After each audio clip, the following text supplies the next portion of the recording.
Hey everyone, I'm going to be showing you how I designed and built these LED lantern earrings. They really stand out if you're somewhere dark like a bar or a club, and one battery lasts for 10 hours. I'm going to need some earring supplies, LED lights, batteries and holders for them, 3D printed parts, and some miscellaneous tools to get everything together at the end. To get things started, I'm going to open up Blender and design the main body of the lantern. I try to keep the components thick enough so that they can print properly, but reduce the weight where I can so it's easy to wear.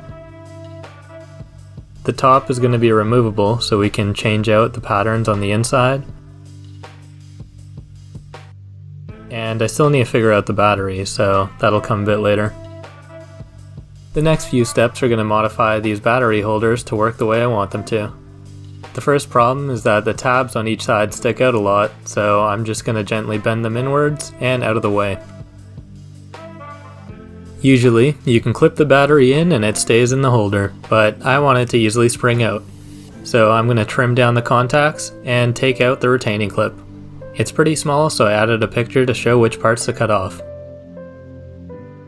You can put the retaining clip back in the holder, but it's going to wiggle around and fall out pretty easily when you put it back. To fix this, just give it a drop of super glue in each corner and you're good to go.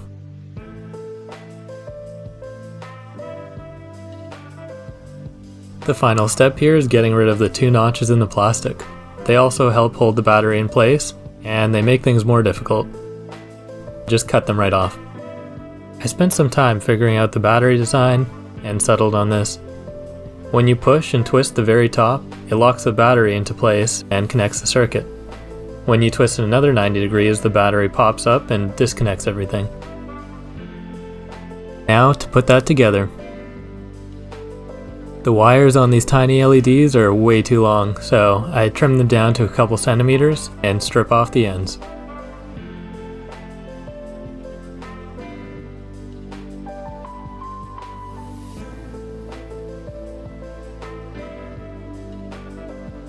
With the wire and LED ready to go, I bring the battery holder back out and pull out my soldering iron.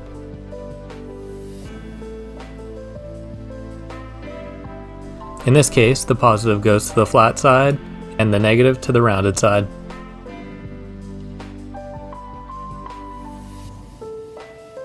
After fumbling around for a while, I eventually got everything soldered up, and I can work on the fun patterns that go on the inside.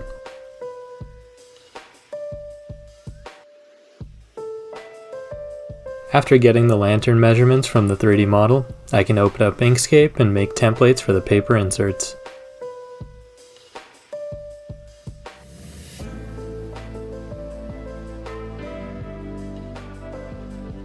With that done, I bring in all sorts of different patterns to try out and print them off on standard paper.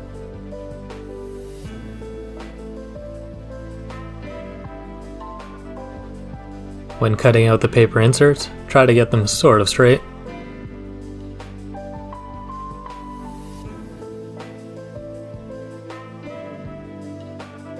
Then fold and crease each of the edges to get a nice little square.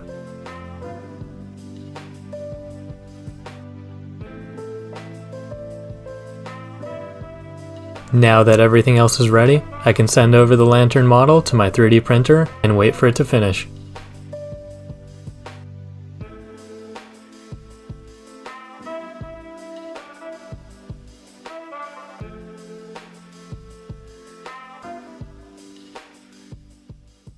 A few of the parts have supports on them, so I have to carefully take them off before the final assembly.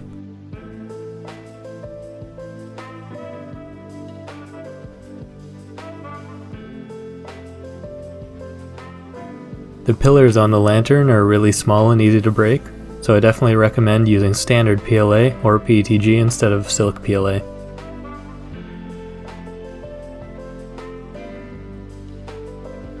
With the print all cleaned up, I can take the light and battery holder and push it into the middle section.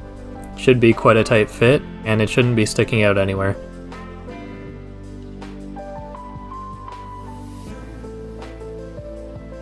I also checked the button mechanism, which should slide and spin really freely.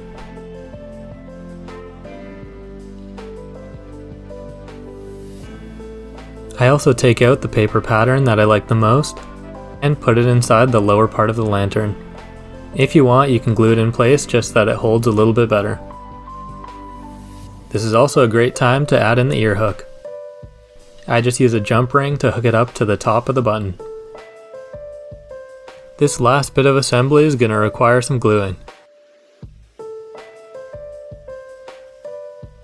First we take the two button pieces, thread them through the top of the lantern, and glue them together.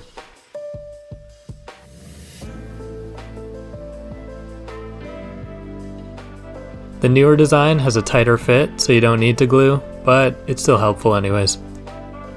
Make sure not to glue the roof of the lantern into the middle part, since that's how you get the battery out.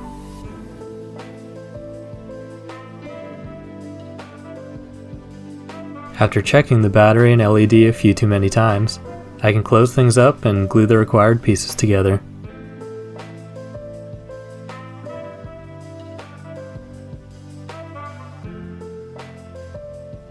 Make sure to let it dry between steps, unlike what I did.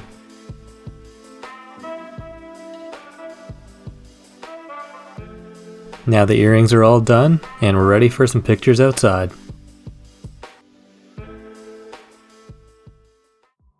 Thanks a lot for watching. I'd love any suggestions for what I should make next.